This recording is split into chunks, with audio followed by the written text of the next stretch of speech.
إن الحمد لله الأكرم الذي خلق الإنسان وكرمه وعلمه من البيان ما لم يعلم فسبحان الذي لا يحصى امتنانه باللسان ولا بالقلم نشهد أن لا إله إلا الله وحده لا شريك له ونشهد أن سيدنا وسندنا وحبيبنا ومولانا محمدا عبده ورسوله الذي أرسله بالحق بشيرا ونذيرا وداعيا إلى الله بإذنه وسراجا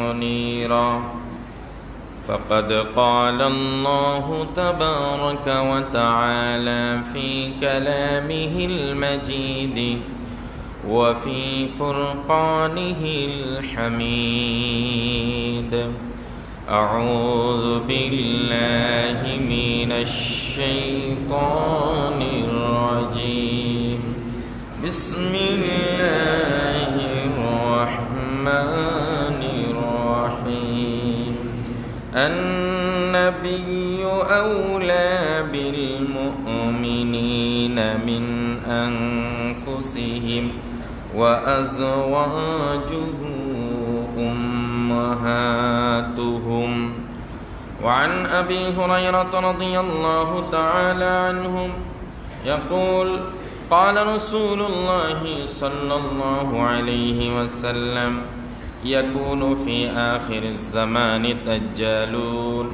كذابون يأتوكم من الأحاديث لما لم تسمعوا أنتم ولا آباؤكم فإياكم وإياهم لا يضلونكم ولا يفتنوكم أو كما قال عليه الصلاة والسلام بلغ العلا بكماله كشف الدجى بجماله حسنت جميع خصاله صلوا عليه وآله نسیما جانب بطحا گزر کن ز احوال محمد را خبر کن بلغ العلم بکماله کشف الدجى بجماله حسنت جميع خصاله صلوا عليه اللهم صل وسلم وبارك عليه رب اشرح لي صدري ويسر لي أمري واحلل عقدة من لساني يفقه قولي وبك نستعين يا مستعان نهاية قابل الاحترام পরম শ্রদ্ধাভাজন মুসল্লিয়ান کرام সমবেত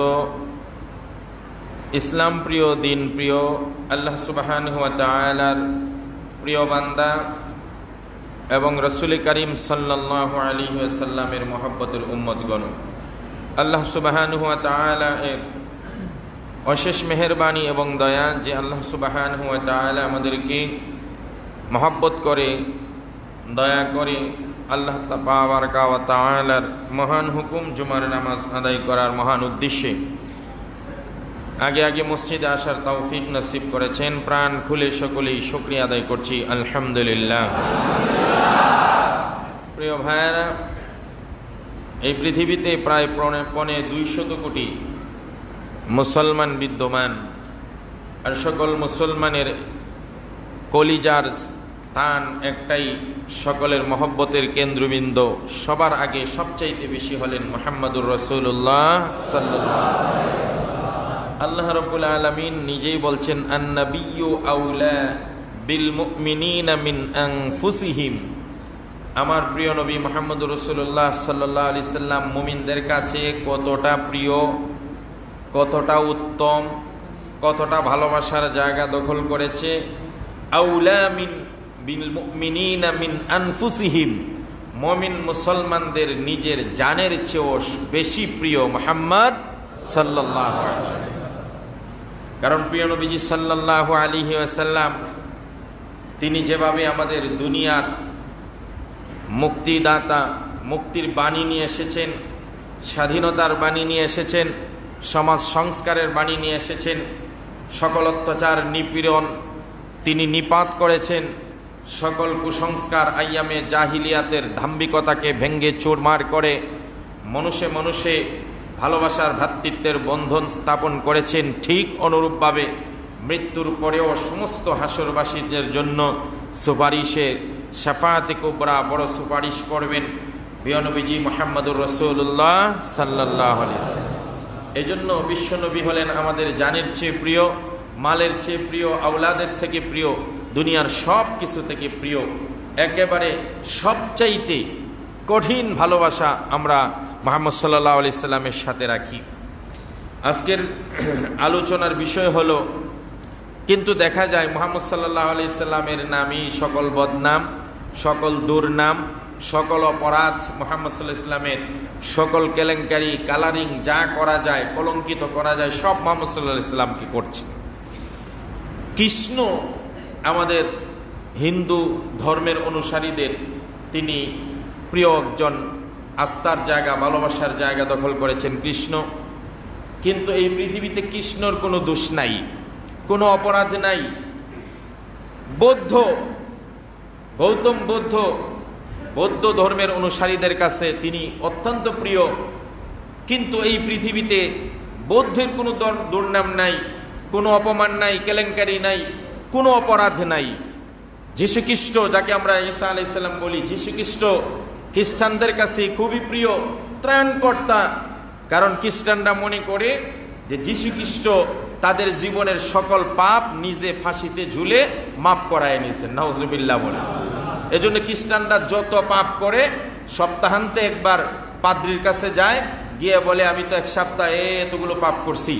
ঠিক আছে, তোমার সব পাপ তো আমাদের যিনি নবী যীশুখ্রিস্টই সব মোচন করাই গেছেন, তুমি নিষ্পাপ হয়ে গেলে, নাউজুবিল্লাহ বলে। তো এই পৃথিবীতে যীশুখ্রিস্টের কোনো দুর্নাম নাই, বদনাম নাই। ইহুদি ধর্মের নবী হলেন মুসা আলাইহিস সালাতু ওয়াস সালাম। মুসা আলাইহিস সালাম, ঈসা আলাইহিস সালাম নবী আমরা খুব শ্রদ্ধা করি, কিন্তু এই পৃথিবীর কোনো নাস্তিক, মুরতাদ, বেঈমান, কাফির, খ্রিস্টান এদের কারো কাছে ঈসা, মুসা, বৌদ্ধ, কৃষ্ণ এদের কারো কোনো দুর্নাম, অপরাধ আছে? নেই। কোনো ব্যঙ্গচিত্র আছে? কোনো ধরনের আক্রমণাত্মক, ব্যঙ্গাত্মক কোনো কথা, প্রচার প্রসার কিচ্ছু হয় না। যত দুর্নাম, যত অপমান, যত অপবাদ, যত ব্যঙ্গচিত্র একজনই, তিনি হলেন আখির জামানার পয়গম্বর মুহাম্মদ সাল্লাল্লাহু আলাইহি ওয়াসাল্লাম। এখন ওরা বলতে পারে যে মুহাম্মদের অনুসারীরা অনেক কিছু করতেছে, অনেক খারাপ কাজ করতেছে, এই জন্য মুহাম্মদ দোষী। তাহলে আমরা যদি প্রশ্ন করি, উগ্রবাদী শিবসেনা যখন অথবা উগ্রপন্থী ভারতীয় হিন্দুরা যখন পাশবিক নির্যাতন চালায় মুসলমানদের উপর, গোটা হিন্দুস্তানের মুসলমানদের বাড়িঘর যখন তছনছ করে দেয়, উগ্রবাদী শিবসেনারা, উগ্রপন্থী হিন্দুরা, শিখরা যখন মুসলমানদেরকে নির্বিচারে হত্যা করছে, মেয়েদেরকে যখন ধর্ষণ করছে, মুসলিমদের উপাসনালয়গুলোকে যখন টুনকো অজুহাতে ভেঙ্গে গুড়িয়ে দিচ্ছে, তখন কি বিশ্ব মিডিয়া অথবা বিশ্বের মুরালরা কখনো বলেছে কথা যে হিন্দুরা যে সন্ত্রাসবাদ শুরু করেছে, যেভাবে মুসলমানদের উপর নির্যাতন করেছে, উপাসনালয়ে আক্রমণ করছে, মানুষকে জব করছে, এর জন্য দায়ী কৃষ্ণ, এর জন্য কৃষ্ণর ব্যঙ্গচিত্র প্রকাশ করা হোক এবং কৃষ্ণকে অপরাধী হিসাবে সাব্যস্ত করা হোক, এই কথা কি পৃথিবীবাসী কেউ বলেছে? ফ্রান্সের একটা ছেলে মুহাম্মদ সাল্লাল্লাহু আলাইহি সাল্লামকে একজন শিক্ষক ব্যঙ্গ করেছিল, এই জন্য তার শিক্ষককে সে হত্যা করেছে। একটা হত্যাকাণ্ড একটা মুসলিম ছেলে করেছে। এই বিক্ষিপ্ত একটা ঘটনাকে কেন্দ্র করে ফ্রান্সের প্রেসিডেন্ট ম্যাক্রো বলল, পৃথিবীতে সবচেয়ে বড় সন্ত্রাসবাদের ধর্ম হলো ইসলাম, আর পৃথিবীতে সবচেয়ে বড় সন্ত্রাসী হলো মুহাম্মদ। চিৎকার দিয়ে বলেন নাউজুবিল্লাহ। একটা হত্যাকাণ্ড একটা মুসলিমে ঘটলে যদি মুহাম্মদ সবচেয়ে বড় সন্ত্রাস হয়, আর তার ধর্ম সবচেয়ে বড় সন্ত্রাসবাদী ধর্ম হয়, তাহলে হাজার হাজার শত শত মুসলমানদেরকে উগ্র হিন্দুবাদী শিবসেনারা উগ্রপন্থীরা প্রতিদিন মারছে আর জবাই করছে, হত্যা করছে। আজ পর্যন্ত কোনো একটা কুলাঙ্গারের বাচ্চাও কৃষ্ণকে গালি দেয় নাই, অপরাধী করে নাই, তার ব্যঙ্গ প্রকাশ করে নাই। কথা কোন ঠিক কিনা? 2, বার্মার যখন রোহিঙ্গাদেরকে বার্মার উগ্র স্বৈর শাসক এবং তাদের দূষররা, তাদের অনুসারীরা বৌদ্ধ ধর্মের হাজার হাজার নয় লক্ষ লক্ষ রোহিঙ্গা মুসলমানদেরকে পাশবিক গণহত্যা করে, অথবা চীনের উইগুরে যখন বৌদ্ধরা মুসলমানদেরকে নির্বিচারে অমানসিক নির্যাতন করে হত্যা করছে, কঠিন থেকে কঠিন অমানবিক শাস্তি দিচ্ছে, তখন এই পৃথিবীর কোনো মিডিয়া, এই পৃথিবীর কোনো মোরাল এ কথা বলে না এই বৌদ্ধদের সন্ত্রাসবাদের জন্য দায়ী হলো তাদের ধর্মের সবচেয়ে সর্ব ঠাকুর বৌদ্ধ, গৌতম বৌদ্ধ, অথবা বৌদ্ধ ধর্ম হলো পৃথিবীর সবচাইতে বড় সন্ত্রাসী ধর্ম। এই কথা কেউ বলে না। কথা ঠিক কিনা?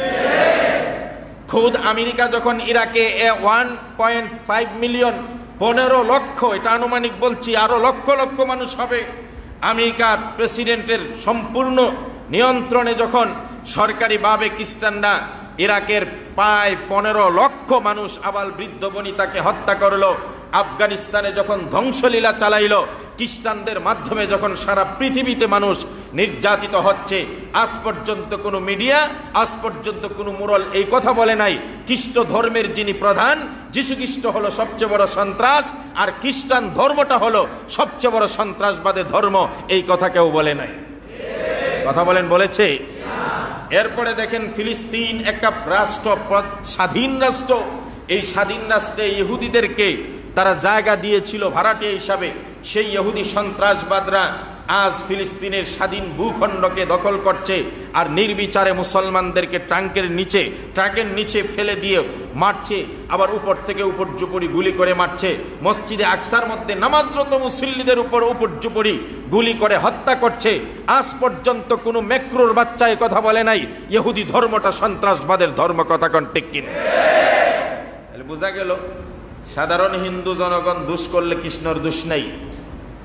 বোঝা গেল সাধারণ বৌদ্ধরা সন্ত্রাসবাদ করলে বৌদ্ধ ধর্মের অথবা গৌতম বৌদ্ধের কোনো দোষ নাই। সাধারণ খ্রিস্টানরা যখন হত্যার লীলা চালায় তখন খ্রিস্ট ধর্মের কোনো দোষ নাই।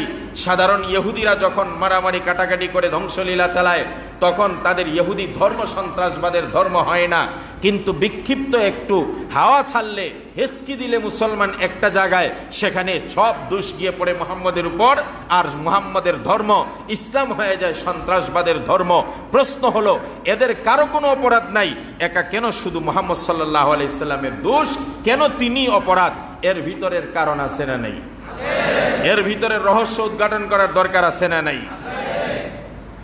প্রিয় ভাইয়েরা, তাহলে কারণ কি? কেন মুহাম্মদ সাল্লাল্লাহু আলাইহি ইসলামকে নিয়ে এত মাথা ব্যথা? কেন উনার সব অপরাধ?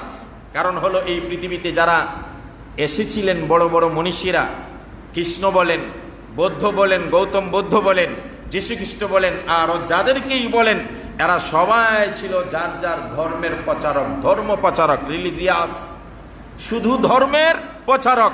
কিন্তু এই পৃথিবীতে একজন মানুষ এসেছিলেন, তিনি সেই পৃথিবীকে শুধু ধর্ম প্রচারক হিসাবে আসেন নাই, সারা পৃথিবীতে একটা বিপ্লব নিয়ে এসেছিলেন। তিনি সারা পৃথিবীর মধ্যে একটা বিপ্লবের জাগরণ তৈরি করেছেন। কথা বলেন ঠিক কিনা?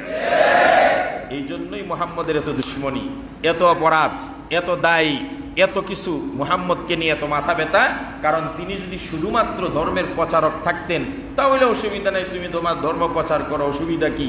কিন্তু তিনি তো সারা পৃথিবীতে একটা বিপ্লব ঘটিয়ে দিয়েছেন। তিনি একই সাথে সমাজ সংস্কারক ছিলেন, তিনি দার্শনিক ছিলেন, তিনি আইন প্রণেতা ছিলেন, তিনি লিডার্স ছিলেন, তিনি যুদ্ধের ময়দানেরও লিডার ছিলেন, তিনি শাসক ছিলেন, তিনি দেশপ্রেমিক ছিলেন, তিনি উন্নত মানের একজন প্রভাবশালী রাজনৈতিক ব্যক্তিত্ব ছিলেন। এই জন্যই মুহাম্মদকে নিয়ে এত মাথা ব্যথা, মুহাম্মদের এত অপরাধ। কথা কোন ঠিক কিনা? আমার বন্ধুগণ, একে একে দেখেন বিশ্বনবী কি বিপ্লব ঘটিয়েছেন। সমগ্র পৃথিবীর মানুষ সাক্ষী, সর্বপ্রথম ওহী নাজিল হওয়ার পরে আল্লাহর নবী দেখলেন আরবের ভূখণ্ডের মধ্যে জীবন্ত নারীদেরকে হত্যা করা হয়, নারী শিশুদেরকে হত্যা করা হয়। আল্লাহর নবী প্রথমেই নারী অধিকার নিয়ে কথা বললেন। আল্লাহর নবী আয়াত শুনিয়ে দিলেন আল্লাহর পক্ষ থেকে, লা তাকতুলু আওলাদাকুম খাশিয়াতা ইমলাক। আল্লাহর নবী বললেন, ও দুনিয়ার মানুষেরা, জেনে রাখো, পুরুষ যেমন একজন মানুষ, নারীও একজন মানুষ। সুতরাং নারী শিশুদেরকে অবৈধভাবে, অন্যায়ভাবে জীবন্ত কবর দেওয়া যাবে না, হত্যা করা যাবে না। হত্যা হলো শিরকের পরে জঘন্যতম অপরাধ। এর জন্য তোমরা জাহান্নামের শাস্তি ভোগ করতে হবে। সর্বপ্রথম তিনি নারী অধিকার নিয়ে কথা বললেন, নারী শিশু হত্যা করা বন্ধ করে দিলেন।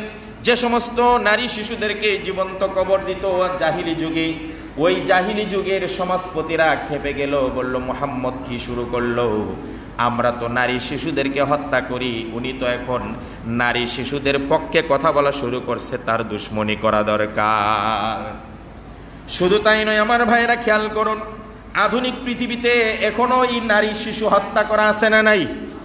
আরে আগে জাহিলি যুগে জীবন্ত কবর দিত জন্মের পরে, আর এখন জন্মের আগেই যখন জানতে পারে যে পেটের মধ্যে নারী শিশু আছে, তখন খুদ আধুনিক ভারতে প্রতিদিন 2000-এর অধিক নারীর অ্যাবর্শন করা হয়। 2000-এর অধিক প্রতিদিন।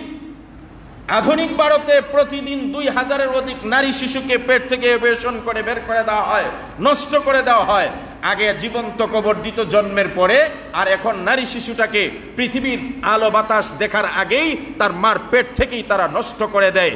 যখন বিশ্বনবী বললেন, নারীদের পক্ষে কথা বললেন, নারীকে জীবন্ত পোতা যাবে না, কবর দেওয়া যাবে না, নারী শিশুকে হত্যা করা যাবে না, তখন আগের সমাজপতিরা যেমন মুহাম্মদের উপর খেপেছিল, এখনকার সমাজপতিরাও মুহাম্মদের উপর খেপে গেল। কথা কোন ঠিক কিনা? নারীদের সম্পদের কোনো অধিকার ছিল না। আরব দেশে নারীদের কোনো, জাহিলি যুগে কোনো নারীদের সম্পদের অধিকার ছিল না। বিশ্বনবী এসে ঘোষণা করলেন, পুরুষ যেমন সম্পদের অধিকার হয় মৃত ব্যক্তি, নারীরাও সম্পদের অধিকারী হবে।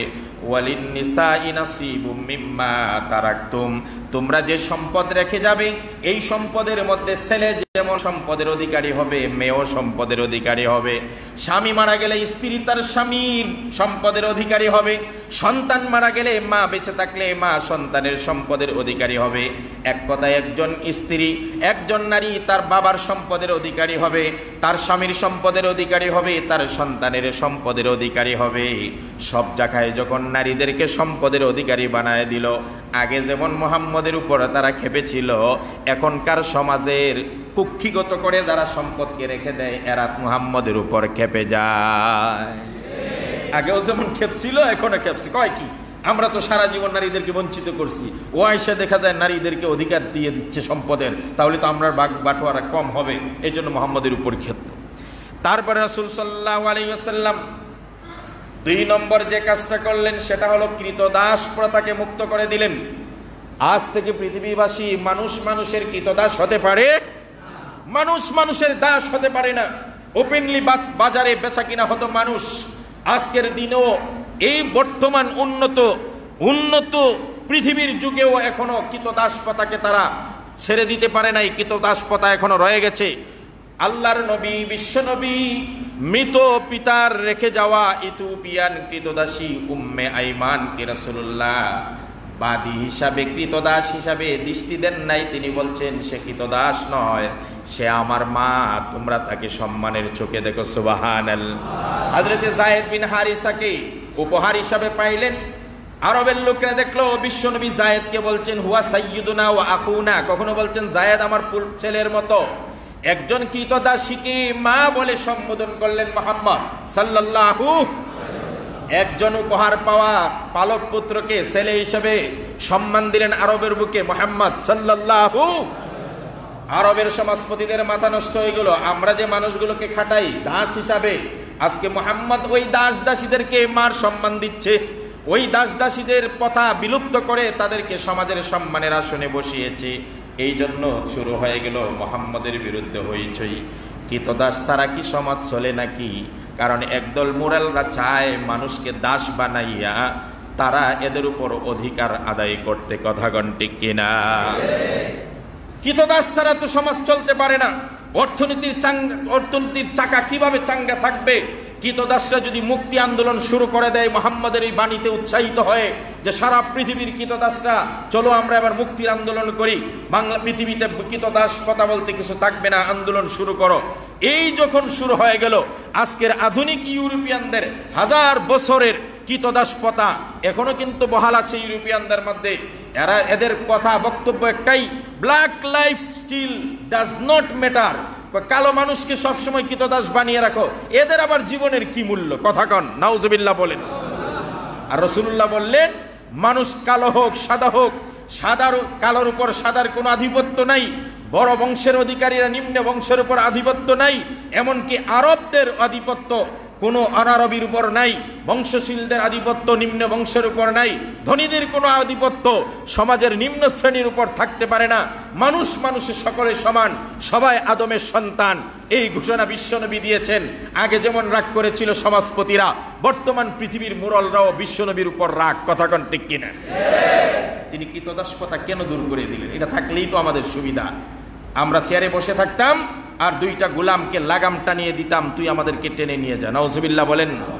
কি আপনারা দেখেন নাই গত বছর সম্ভবত কয়েক 5 মাস 6 আগে ঢাকাতে খুব এক মহিলা একটা বয়স্ক একটা লোককে তার দাস বানাইয়া গলায় শিকল লাগিয়ে তারপরে বানরের মতো রাজধানীর রাজপথে হাঁটাইছে, দেখেন নাই? এগুলা কিসের লক্ষণ? তারা চায় মানুষকে দাস বানিয়ে রেখে তাদের আধিপত্য বিস্তার করতে, তাদের পশুত্ব মানুষের উপর চালিয়ে দিতে। আর বিশ্বনবী চায় মানুষকে মুক্তি করে দিয়ে বাক স্বাধীনতা, জীবনের স্বাধীনতা, অর্থনৈতিক স্বাধীনতা, গণতান্ত্রিক স্বাধীনতা, সকল স্বাধীনতা দিয়ে মানুষে মানুষে ভাই ভাই বানিয়ে দিয়েছেন মুহাম্মদ সাল্লাল্লাহু। তিনি বলছেন আল মুসলিম আখুল মুসলিম, মুসলমান মুসলমানের ভাই, সবাই আদমের সন্তান, অন্য হিন্দু ছেলে হলেও সে আদমের সন্তান হিসাবে আমার ভাই, এখানে কেউ কারো উপরে নাই। আমার ভাইয়েরা, ম্যালকম এক্সের মতো বিপ্লবীরা মোহাম্মদ আলীর মতো বক্সার, মোহাম্মদ আলীর মতো শক্তিমান পুরুষরা যখন মোহাম্মদ সাল্লাল্লাহু আলাইহি ওয়াসাল্লামকে ভালোবাসতে শুরু করলেন, এবার সব অপরাধ মোহাম্মদের দেখি সব জায়গায় আমাদের হাত দিছে, আমাদের সব জায়গায় মোহাম্মদে হাত দিছে, এই জন্য অপরাধ সব কার? মোহাম্মদের। নাউজুবিল্লাহ বলেন। আল্লাহর নবী পদক্ষেপ গ্রহণ করলেন, বিপ্লব ঘটালেন, ধনীদের সম্পদের সুষম বন্টন চাই, ধনীদের সম্পদের সুষম বন্টন চাই। রাসূলুল্লাহ বললেন ধনীদের সম্পদের মধ্যে গরিবের হক আছে না নাই?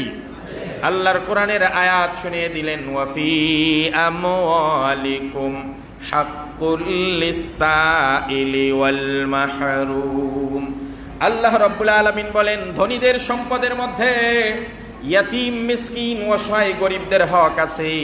এই জন্য বিশ্বনবী বলে দিলেন ধনীরা সবসময় এখন থেকে যাকাত দেওয়া শুরু করবে, যেন কাইলা ইয়াকুনা দুলাতাম বাইনাল আগনিয়া, সম্পদ যেন এক পক্ষের কাছে কুক্ষিগত না থাকে। এই জন্য আল্লাহর নবী বলেন ধনীদের সম্পদ থেকে যাকাত দাও গরিবদেরকে, যাতে সম্পদটা সমাজে সুষম বন্টন হয়। সুবহানাল্লাহ।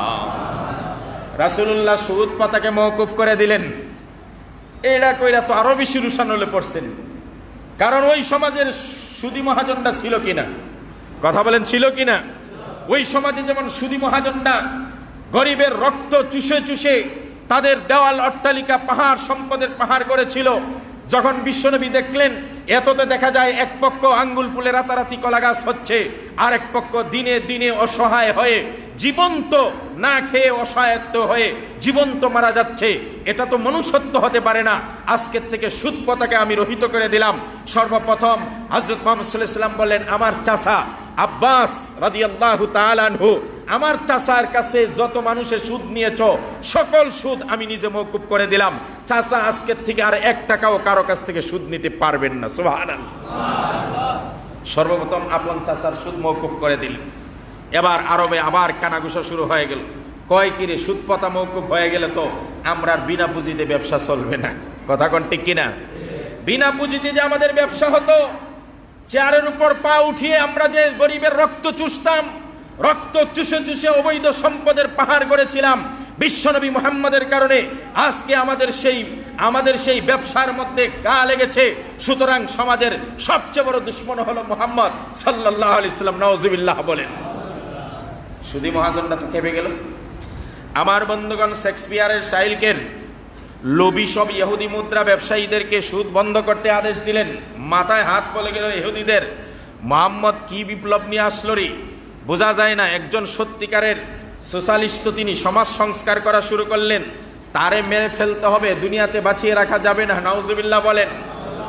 আমার নবীজি আরেকটা বিপ্লব দেখেন। রাসূলুল্লাহ যখন দেখলেন মদ পানের এমন করাল গ্রাস সমাজের যুব সমাজকে নষ্ট করছে, সমাজের পুরুষ নারীদেরকে নষ্ট করছে, আল্লাহর নবী মদকে হারাম করে দিলেন, জোয়াকে হারাম করে দিলেন। এখন মদখুর জোয়াখুররা কি মুহাম্মদের উপর খুশি হবে? এ কথা বলেন না, খুশি হবে? আল্লাহর নবী বলেন, ইন্নামাল খামরু ওয়াল মাইসিরু ওয়াল আনসাবু ওয়াল আজজামু রিজসুম মিন আমালিশ শাইতানি ফাজতানিবু। রাসূলুল্লাহ বলেন, আজকের থেকে মদ হারাম, আজকের থেকে জুয়া খেলা যাবে না। এখন আগে যে সমস্ত স্বামীরা নেশা কইরা আইসা বাড়িতে বউ পিটাইতো, আছে না নাই? এখন যখন নেশা বন্ধ করে দিছে মুহাম্মদ সাল্লাল্লাহু, এবার নারীরা খুব খুশি, স্ত্রীরা খুব খুশি। এই নবীরই দরকার, যেই নবী আমাদেরকে পিটার হাত থেকে বাঁচায়। কথা কন ঠিক কিনা? স্বামীরা নেশা করা বন্ধ করেছে, এক মদ খাবি না একটাও। এখন তো স্বামীরা স্ত্রীদের সাথে ভালো ব্যবহার করে। বিপ্লব ঘরে ঘরে তৈরি হয়ে গেছে। কার মাধ্যমে? মুহাম্মদ সাল্লাল্লাহু আলাইহি ওয়াসাল্লাম।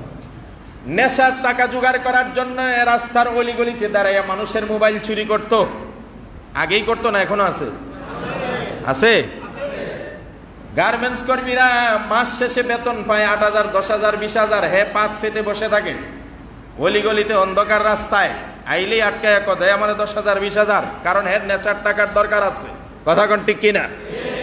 আল্লাহর নবী যখন নেশা বন্ধ করে দিলেন, সমাজে চুরি ডাকাতিও বন্ধ হয়ে গেছে। এরপরেও যদি কেউ চুরি করে, রাসূলুল্লাহ আয়াত শুনায়ে দিলেন, আস-সারিকু ওয়াস-সারিকাতু ফাকতাউ আইদিয়াহুমা, চোর এবং চুরনির হাত কেটে দাও। 1-2টা হাত কাটার পরে আর কেউ সাহস করে না চুরি করা। সমাজে চুরি বন্ধ, ডাকাতি বন্ধ। আরে চুরি আর ডাকাতি বন্ধ হলে সমাজপতিরা ট্যাক্স পাবে কোত্থেকে? কথা কন ঠিক কিনা? এরা তো রাতের বেলায় ট্যাক্স পায়, দিনের বেলায় গিয়ে আবার বিচার করে। আমাদের দেশের সব পুলিশ না, কিছু পুলিশের কালচার এমন আছে যারা সন্ত্রাস, চাঁদাবাজ, চোর, ডাকাত, এই সমস্ত ছিনতাইকারীদের কাছ থেকে মাস শেষে বাটোয়ারা নেয়। আর তাদেরকে যখন বলা হয় অমুক জায়গায় একটা ছিনতাইয়ের ঘটনা ঘটছে, ডাকাতি হইতেছে, তারাও 1 মাইল দূর থেকে সাইলেন্ট বাজায়া শুরু করে আসা, P P P P P করতে। আরে বেটা, তুই যদি 1 মাইল দূর থেকে এই বাঁশি বাজানো শুরু করস, তো তোর মতো কি বেয়াকুব নাকি ডাকাত? ডাকাত তো এর আগেই পালাইবে। তার মানে তুই হুঁশিয়ারি দিচ্ছস, ডাকাত আমি তো আসতে বাধ্য, কিন্তু তোরে তো বাঁচাই তুইব, তুই আগেই পালা। কথা কন ঠিক কিনা? এই চলছে আমাদের সমাজের অবস্থা। সব জায়গায় ভাগ বাটোয়ারা বন্ধ হয়ে যাবে, চুরি ডাকাতি। আরে মিয়া, বাংলাদেশে দুর্নীতি কেন বন্ধ হয় না?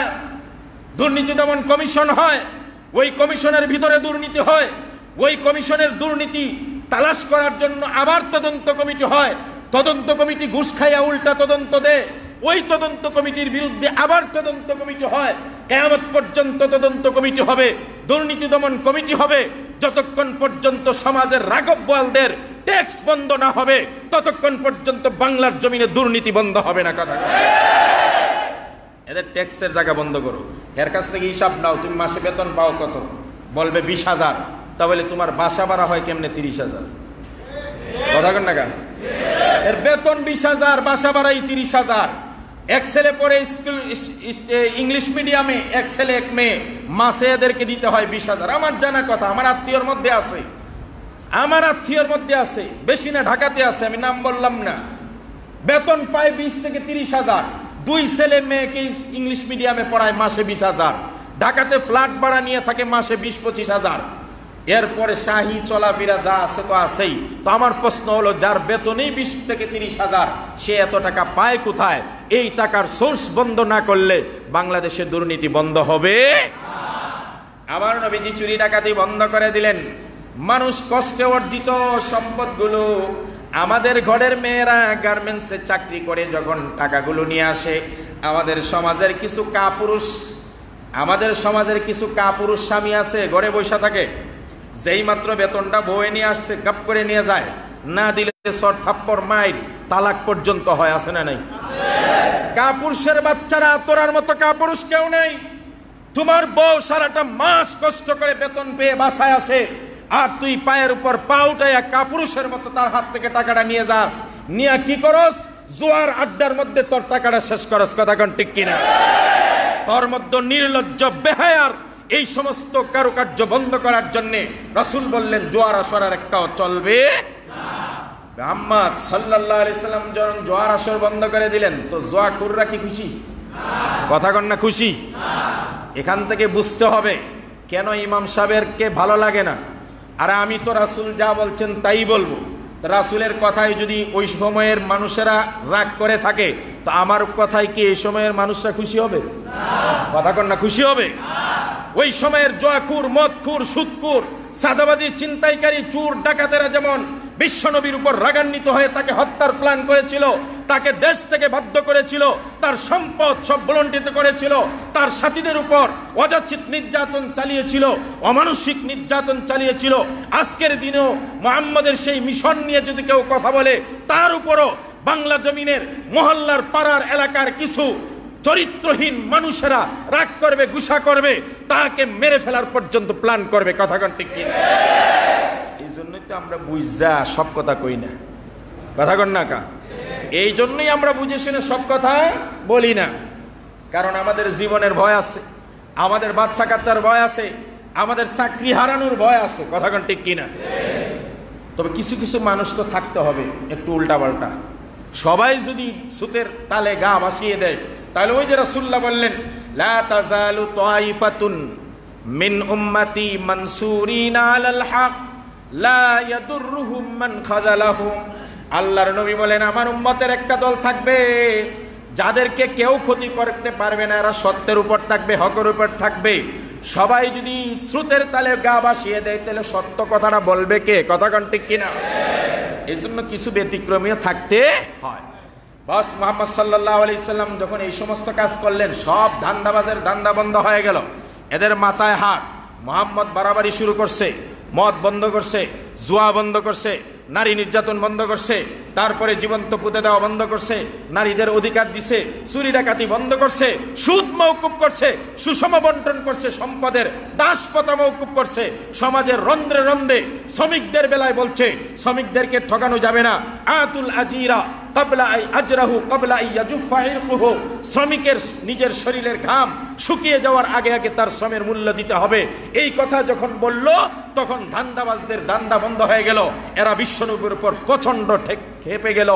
আগে যেমন খেপেছিল এখনো খেপেছে। কথা কোন ঠিক কিনা? সবার একটাই বক্তব্য, মুহাম্মদ ঠেকাও। নাউজুবিল্লাহ বলেন। এবার বুঝছেন মুহাম্মদ সাল্লাল্লাহু আলাইহি ওয়াসাল্লাম কেন সব অপরাধের অপরাধী। কথা বলেন ঠিক কিনা? এই হলো বিশ্বনবীর অপরাধ। বর্তমানেও কেন এত অপমান করার চেষ্টা করা হচ্ছে? তার কারণ শুধু কি ফ্রিডম অফ স্পিচ না, বরং বিশ্বনবী সাল্লাল্লাহু আলাইহি ওয়াসাল্লাম সারা পৃথিবীতে একটা চারিত্রিক বিপ্লব আনছে, সামাজিক বিপ্লব আনছে। রাসূল সাল্লাল্লাহু আলাইহি ওয়াসাল্লাম যে মানুষটিকে এক সময়ে আফ্রিকার মানুষেরা ভালোবেসে, যে মানুষের ভালো মানুষকে ভালোবেসে আফ্রিকা জয় করেছিল, সেই আফ্রিকার 24টি দেশের শত বছরের কলোনিয়াল নির্যাতন, নিপীড়ন ও শোষণ থেকে যখন আলজেরিয়া ও টিউনিসিয়ার মতো দেশগুলো অর্থনৈতিক এবং রাজনৈতিক মুক্তি আন্দোলন শুরু করে দিল, তখন গোটা আফ্রিকার সব রাজাবাদশারা ওই মুহাম্মদকে এর জন্য দায়ী করে তার বিরুদ্ধে লেগে গেল। কথা কোন ঠিক কিনা? তখনই নবী মুহাম্মদ হয়ে গেলেন বড় অপরাধী। লক্ষ লক্ষ মানুষের প্রাণের বিনিময়ে অসহায় ও নিরপরাধ মানুষকে নিজের কৃতদাস করে রেখে যাওয়া সম্পদের পাহাড় তারা এক সময় গড়েছে, সেটি যখন হুমকির মুখে পড়ল তখনই সব রাগ মুহাম্মদের উপর পড়ল। কথা বলে ঠিক কিনা? এবার সব রাগ মুহাম্মদের উপর, সব খুব মুহাম্মদের উপর।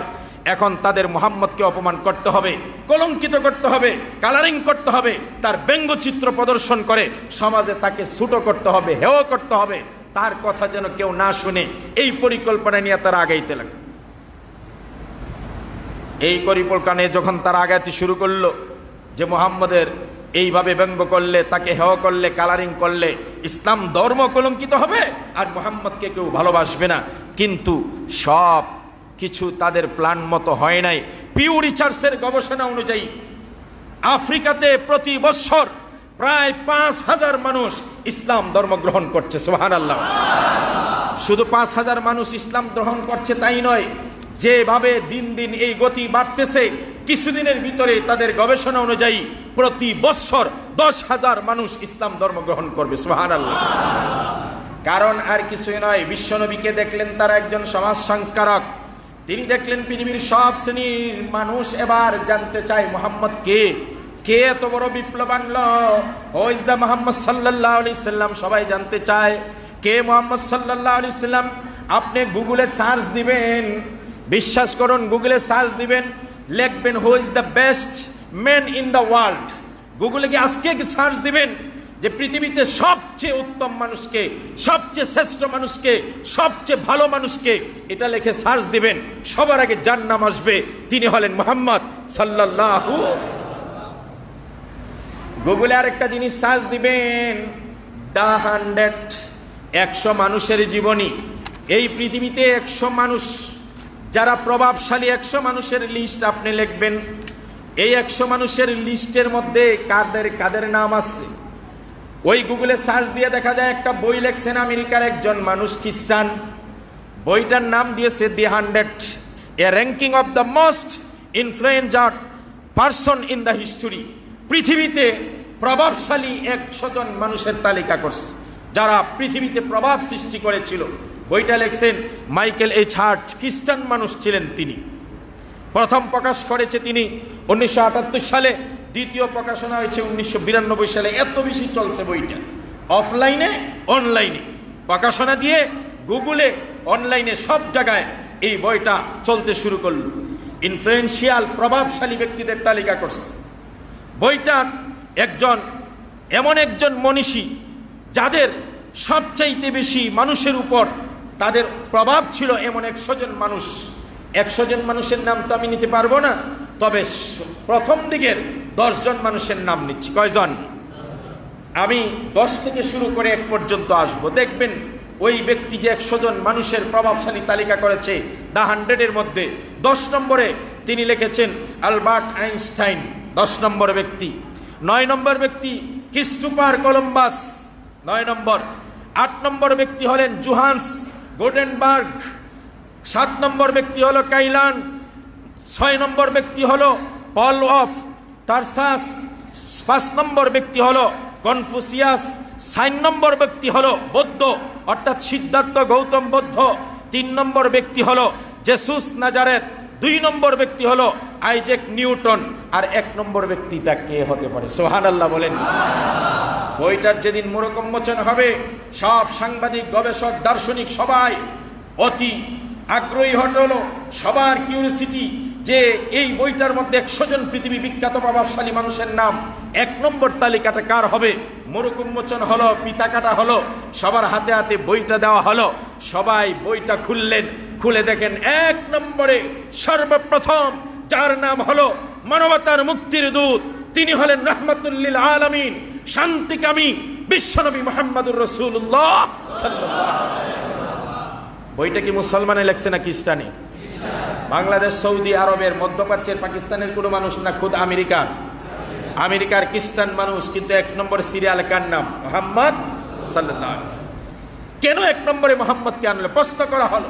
সে উত্তর দিয়েছিল, Muhammad founder and the central human figure of Islam, regarded by Muslims as a prophet of God and the last messenger Muhammad sallallahu alayhi wasallam.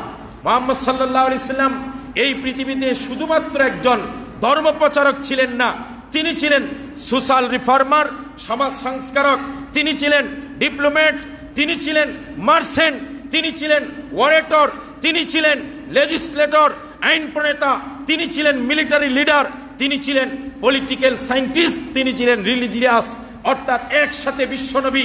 তিনি উত্তর দিয়েছিল, প্রশ্ন করা হয়েছিল, কেন তুমি একজন মুসলমানের নবীকে 1 নম্বরে সিরিয়ালে আনলে, খ্রিস্টানদের মধ্য থেকে কেউ কেন নয়? তিনি বলেছিলেন, আমি সকলের জীবনী শুরু থেকে শেষ পর্যন্ত পড়ালেখা করেছি, প্রত্যেকের জীবনীতে কোথায় না কোথায় খুঁত আছে, কোথায় না কোথায় দোষ আছে, কিন্তু একজন মানুষের জীবনী, মুহাম্মদের জীবনী আমি পড়েছি। তার শিশুকাল, তার কৈশোরকাল, তার যৌবনকাল, তার বৃদ্ধকাল, তার জন্ম থেকে মৃত্যু পর্যন্ত এভরি পার্ট অফ লাইফ তন্ন তন্ন করে খুঁজেছি। একটা লাল কালির দাগ যার জীবনে বসাইতে পারি নাই, ওই মানুষটা খ্রিস্টান না হলেও তাকেই 1 নম্বরের সিরিয়ালে আমাকে রাখতেই হবে। কথা কোন ঠিক কিনা? তিনি হলেন মুহাম্মদ সাল্লাল্লাহু আলাইহি ওয়াসাল্লাম, who is the best man of the world. সব পৃথিবীর সবচাইতে উত্তম মানুষকে, পৃথিবীর সবচাইতে উত্তম মানুষ গুগলের মধ্যে যখন সবাই উত্তম মানুষ, শ্রেষ্ঠ মানুষ মুহাম্মদ দেয়, তখন গুগলওয়ালারা তো চিন্তায়, তাহলে আমরা যদি অন্য কারো নাম দেই তাহলে মানুষ বলবে গুগলওয়ালারা মিথ্যুক। কথা কোন ঠিক কিনা? সব মানুষ সার্চ দেয় মুহাম্মদের নাম, আর এরা মিথ্যা কথা লেখে। বাধ্য হয়ে গুগলওয়ালারাও লেখছে যে Muhammad is the best man in the world. সমস্ত পৃথিবীতে সবচেয়ে বেস্ট ম্যান কে? মুহাম্মদ সাল্লাল্লাহু আলাইহি ওয়াসাল্লাম। আপনি সার্চ দিবেন আমেরিকা, ইউরোপে, দেখবেন শিশুরা আজ মুহাম্মদ নামটা তাদের কাছে এত পছন্দ, অধিকাংশ শিশুরাই 50% উপরে শিশুরা তাদের নামের শুরুতে মুহাম্মদ পছন্দ করে। এই জন্য মুহাম্মদের নাম আকাশে বাতাসে ইতারে ইতারে সমাজে রন্ধ্রে রন্ধ্রে ঘরে ঘরে যখন বিপ্লব ঘটিয়ে দিল, তখনই আজকালকার এখনকার মুরল এবং সাম্রাজ্যবাদীদের মাথা নষ্ট হয়ে গেল। আগামী দিনে মুহাম্মদের নামে বিপ্লব ঘটবে, এখনই যদি তাকে রুখে না দেওয়া যায়। এই জন্যই মুহাম্মদকে সর্বসর্বা অপরাধী সাব্যস্ত করতে চায়। কথা কোন ঠিক কিনা? কিন্তু মনে রাখবেন, আল্লাহ পাক বলছেন ওয়ারাফা'না লাকা যিকরাক, হে নবী, আপনার আলোচনা, আপনার সম্মান, আপনার মর্যাদা আমি পৃথিবীর সবার চেয়ে উপরে উঠায় দিব। সুবহানাল্লাহ। চামচিকা আর বাদুরেরা যদি সারাদিন পা উপর দিকে উঠিয়ে পাছা সূর্যের দিকে দিয়ে বলে, সূর্য উঠিস না, তুই যদি উঠস তাহলে তোর দিকে আমরা তাকাবো না, এইভাবে যদি সারা পৃথিবীর চামচিকারা বাদুরেরা চায় দিনের আলো অর্থাৎ সূর্যকে নিভিয়ে দিতে, আর সারা দিন যদি তারা এর বিরোধিতা করে, দিনের সূর্যকে যেমন আটকিয়ে রাখতে পারবে না, বিশ্বনবী হলেন এমন আলো যার আলোকে প্রজ্বলিত করবে স্বয়ং আল্লাহ, যার সম্মানের মর্যাদা পৃথিবীর সব জায়গায় ইতারে ইতারে পৌঁছায় দিবেন আল্লাহ। সমস্ত পৃথিবীর বাদুরেরা একত্রিত হলে, মেঘপুর মতো গাদ্দাররা, মৃত্যুকরা, দাজ্জালরা একত্রিত হয়ে বিশ্বনবীর মানকে কখনো ক্ষুণ্ণ করতে পারবে না, পারবে না। আর একটা আশ্চর্যের কথা বলি, গত কয়েকদিন আগে দেখলাম মশাল মিছিল বের হয়েছে। কি মিছিল? বাংলাদেশের কিছু শাহবাগী আছে, এরা তো এতদিন খুঁজাও পাওয়া যায় না, হঠাৎ করে দেখি 2 দিন আগে বাইরিস। দিনে মিছিল করার এরা সুযোগ নাই, ওই বাদুরের মতো এরাও দিনের বেলা বাইর হয় না, চামচিকার মতো এরাও বাদুরের মতো দিনের বেলা বের হয় না, রাতের বেলা বাইরিস। কারণ হাতে গুনে মানুষ হইল 9 জন আর 15 জন। এখন সংখ্যা মানুষ যদি দিনের বেলায় বাইরে হয় তাহলে তো এইগুলোর চৌকেও লাগবে না। এখন রাতের বেলায় বাইরে হচ্ছে কায়দা কইরা সবার হাতে হাতে মশাল দেবে। এর যদি 15 জন মানুষের হাতে 15টা মশাল থাকে তাহলে মনে হয় যে অনেক কিছু। এজন্য রাতের বেলায় এরা মশাল মিছিল বাইর করছে, নাস্তিক আর মুরতাদেরা। সবচেয়ে দুঃখের বিষয় হলো যে এই দেশের 92% মুসলমান, সেই দেশে মশাল মিছিল বাইর করিয়া শাহবাগীরা একবার স্লোগান দিচ্ছে হেফাজতে ইসলাম মেড ইন পাকিস্তান। মানে পাকিস্তান নামটা শুনলেই এরার মনে হয় কলিজা আঘাত লাগে। কথা কোন ঠিক কিনা? আরে পাকিস্তানিরা মুক্তিযুদ্ধের সময় তারা নির্যাতন করছে, এই জন্য পাকিস্তানিদেরকে আমরা বিশালভাবে তাদেরকে ঘৃণা করি, তাদের সাথে আমরা যা যা করা সব করেছি। কিন্তু কিছু হইলেই একজনকে পাকিস্তানি ট্যাগ লাগাই দিতে হবে কেন? কথা কন না কা? টুপি লাগাইলেই কি সে পাকিস্তান? দাড়ি পরলেই কি সে পাকিস্তানি? তাহলে আমরা যদি বলি টাই আর প্যান্ট শার্ট যারা পরে সব হিন্দুস্তানি? কথা কন না কা? এরা স্লোগান দেয়, দেখেন কত বড় সাহস, হেফাজতে ইসলাম মেড ইন পাকিস্তান। এরপরে কয় বাঁশের লাঠি তৈরি করো, মৌলবাদকে ধুলাই করো। নাউজুবিল্লাহ বলেন। আমার সোনার বাংলায় হেফাজতের ঠাঁই নাই, এটা হলো এদের স্লোগান। তো আমরা মনে মনে হাসি যে চামচিকার বাদুররা হেফাজতের বলে ধুলাই করো। তা আমরাও আজকে কিছু স্লোগান দিতে চাই। কথা কোন ঠিক কিনা? স্লোগানগুলো আজকে মুখস্থ করবেন। 1 নম্বর নারায়ে তাকবীর, কি বলবেন? দিন ইসলাম, দিন ইসলাম জিন্দাবাদ, জিন্দাবাদ। হেফাজতে ইসলাম জিন্দাবাদ, জিন্দাবাদ। হাতে হাতে মশাল জ্বলে, এরা তো হাতে হাতে কি জ্বলছে? হাতে হাতে মশাল জ্বলে শয়তানগুলো কথা বলে। এরা কইছিল হাতে হাতে মশাল জ্বলে বাংলাদেশ কথা বলে। এরা 2-4 জনের মশাল জ্বললে নাকি সারা বাংলাদেশ কথা বলে। তো আমরা বলতে চাই হাতে হাতে মশাল জ্বলে, কে কথা বলে? শয়তানগুলো কথা বলে। নাপাক হাতে মশাল জ্বলে, নাস্তিকরা স্লোগান তুলে। কথা কোন ঠিক কিনা? শাহবাগীরা আসছে, মদের আসর বসছে, নাস্তিক মুরতাদ ভাই ভাই এক রশিতে। কথা কন না কা? নাস্তিক মুরতাদ ভাই ভাই এক রশিতে। শাহবাগীরা রাম বাম, শাহবাগীরা হয় রাম না হয় বাম। কিছু আছে হিন্দু আর কিছু আছে মুসলমান, হইল বামপন্থী। এরা রাম আর বাম। তাহলে শাহবাগীরা রাম বাম, মেড ইন জাহান্নাম। কথা কোন ঠিক কিনা? মেড ইন পাকিস্তান কথা, আমরা কোনো মেড ইন হিন্দুস্তান আর নাহলে মেড ইন জাহান্নাম। সবগুলা তো পারবেন না মনে হইতেছে, দুই সাইডটা কোনটা কোনটা কমন করে দেন। শাহবাগীরা রাম বাম, মেড ইন জাহান্নাম। নাস্তিক মুরতাদ ভাই ভাই এক রশিতে, হাতে হাতে মশাল জ্বলে, শয়তানগুলো কথা বলে। এই কয়টা পারবেন তো? স্লোগানটা দেন, এটা শোনায়। রেডি তো ইনশাআল্লাহ? নারে তাকবীর, নারে তাকবীর। দিন ইসলাম, দিন ইসলাম জিন্দাবাদ, জিন্দাবাদ। হেফাজতে ইসলাম, হেফাজতে ইসলাম। নাস্তিক মুরতাদ ভাই ভাই এক রশিতে ফাঁসি চাই। শাহবাগীরা রাম বাম, মেড ইন জাহান্নাম। শাহবাগীরা রাম বাম, শাহবাগীরা রাম বাম, মেড ইন জাহান্নাম। নাস্তিক মুরতাদ ভাই ভাই এক রশিতে ফাঁসি চাই।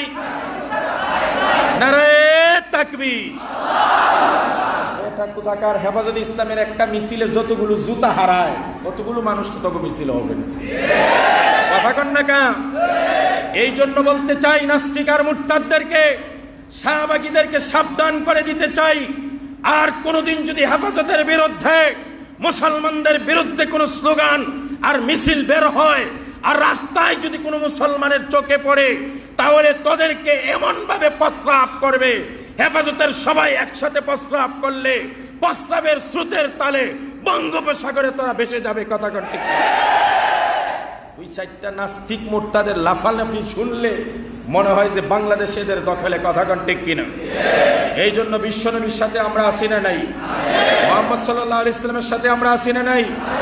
আমার রাসূল বলছেন, ইয়াকুনু ফি আখিরিজ জামানে দাজ্জালুনা কাযাবুন।